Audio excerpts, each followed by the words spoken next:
Je souhaite partager avec vous une pensée qui m'a préoccupé cette semaine en particulier, sur laquelle je me suis penché à l'aide de 3 versets. Le premier que nous trouvons dans l'évangile de Luc, au chapitre 11 et au verset 52, où nous lisons « Malheur à vous, les docteurs de la loi, car vous avez enlevé la clé de la connaissance, vous n'êtes pas entrés vous-même, et vous avez empêché ceux qui entraient. »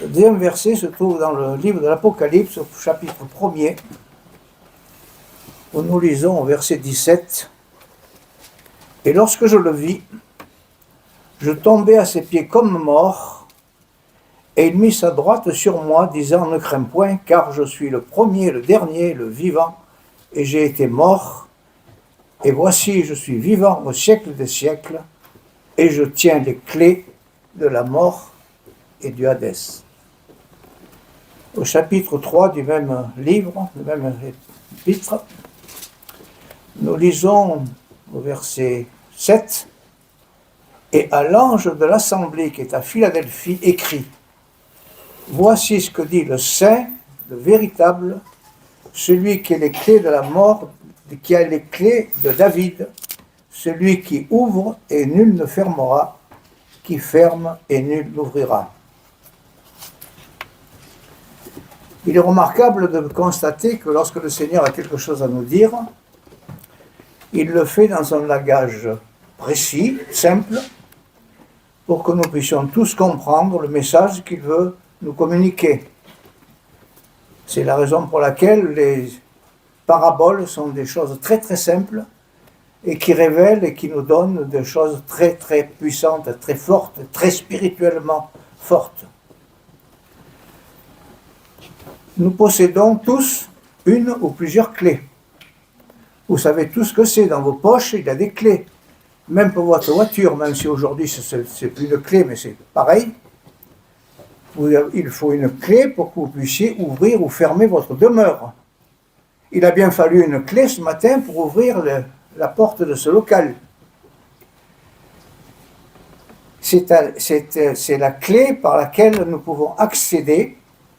C'est les clés par lesquelles nous pouvons accéder là où nous voulons aller ou où nous ne voulons plus aller, parce que nous avons la possibilité, par la même clé, de fermer. C'est pour cela que le Seigneur Jésus parle de clés qui donnent nécessairement à celui qui en possède le contrôle de ce qui peut être fermé ou ouvert. Et Jésus s'est présenté comme celui qui en possédait plusieurs. La première est la clé de la connaissance. Il reproche au docteur de la loi, au légiste, d'avoir pris la clé qui permettait d'ouvrir la porte de la connaissance. Les docteurs de la loi s'étaient arrogé le droit d'interpréter les Écritures. Ils enseignaient les jeunes rabbins, ils les enseignaient dans les choses qu'ils croyaient être la vérité, mais qu'ils ne connaissaient même pas eux-mêmes et dans lesquelles ils n'entraient même pas eux-mêmes. Ils aimaient faire de la Bible un mystère. Ils aimaient faire de ce livre un livre obscur, un livre d'énigmes. Ils prétendraient être les seuls à poursuivre et à comprendre ce qui se passait, mais ils étaient à côté des merveilles que ce livre pouvait leur dévoiler et leur expliquer. Ils ne sont pas entrés eux-mêmes et ils empêchaient même ceux qui désiraient connaître de pouvoir le faire. Voilà pourquoi, à une certaine époque, pas loin de la nôtre d'ailleurs, seuls les prêtres, les hommes religieux, avaient le droit de lire la parole de Dieu. Le peuple n'avait pas le droit de la lire parce qu'ils ne la connaissaient pas, parce qu'ils n'étaient pas suffisamment instruits dans la Bible pour comprendre ce qu'elle voulait dire. Mais il en est tout autre avec le Seigneur. Et c'est la raison pour laquelle le Seigneur a beaucoup de choses à nous dire, à nous expliquer. Et c'est pour cela que ces passages-là sont très forts. Jésus est le seul qui a le contrôle de toute connaissance. Nous vivons dans un siècle où la connaissance a beaucoup d'importance. Il y a de plus en plus, on la recherche de plus en plus. On fait des recherches de plus en plus sophistiquées pour avoir une connaissance absolue sur tous les domaines, que ce soit le technique, que ce soit l'industrie, que ce soit même le spirituel. Le monde est avide de connaissances. Et la clé de connaissance, elle est importante. Mais sachons et n'oublions surtout pas que la clé de la connaissance que possède le Seigneur est tout autre. Ce n'est pas la même que celle que nous pensons connaître. Elle a une valeur éternelle parce qu'il est le seul à avoir lui-même la connaissance de Dieu.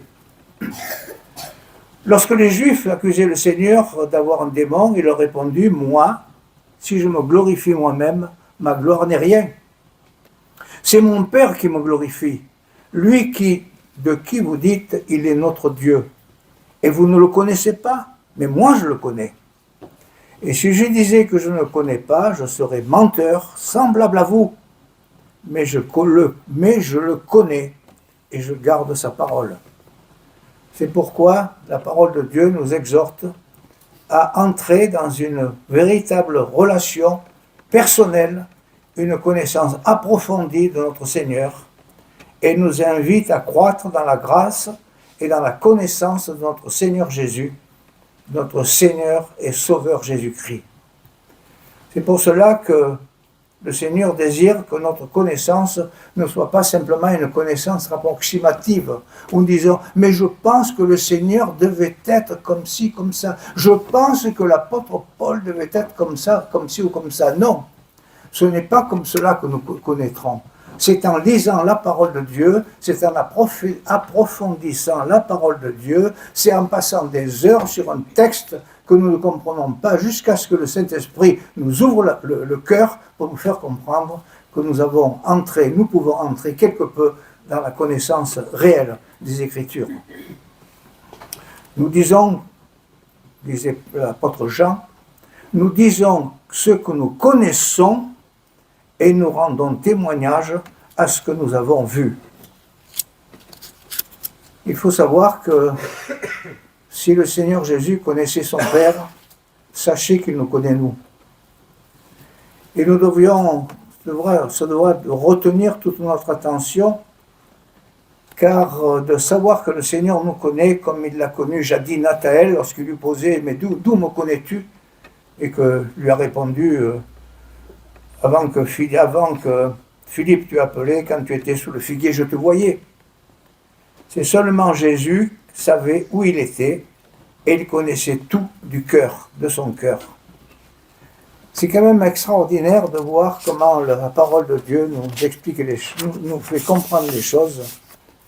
Nicodème, vous connaissez tous l'histoire de Nicodème. Il est venu de voir, un soir, la nuit, il est venu parler à Jésus, qui lui a parlé de la nécessité de naître de nouveau. Comment ces choses peuvent-elles se faire ? Lui demanda Nicodème. Jésus lui répondit, tu es docteur d'Israël et tu ne connais pas ces choses. En vérité, je te le dis, nous disons ce que nous connaissons et nous rendons témoignage de ce que nous avons vu. Et vous ne recevez pas notre témoignage. Il en fut de même pour la femme samaritaine. Lorsque le Seigneur lui a dévoilé tout ce qu'elle était, elle a su aller le dire, elle a su aller crier à son tour ce qu'elle avait compris. Alors, que pouvons-nous ajouter, sinon que le Seigneur connaît tout de notre passé? Il désire dévoiler tout ce que nous pourrions cacher.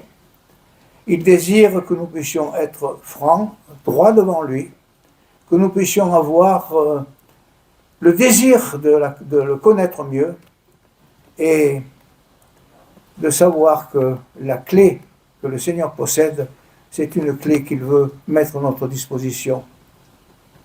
Elle ne s'acquiert ni dans les écoles bibliques, elle ne s'acquiert ni dans un lycée, dans une université. Elle ne s'acquiert que lorsque nous lisons et nous ouvrons la parole de Dieu et que nous nous laissons imprégner par cette sainte parole, la parole de Dieu, la parole par laquelle Dieu s'est exprimé. La deuxième clé pour laquelle nous avons lu un verset, se trouve dans l'Apocalypse, et il est parlé de la clé de la mort et du Hadès. Vous connaissez tous l'anecdote de la fille de Jairus, le chef de la synagogue qui alla chercher Jésus quand son enfant mourait.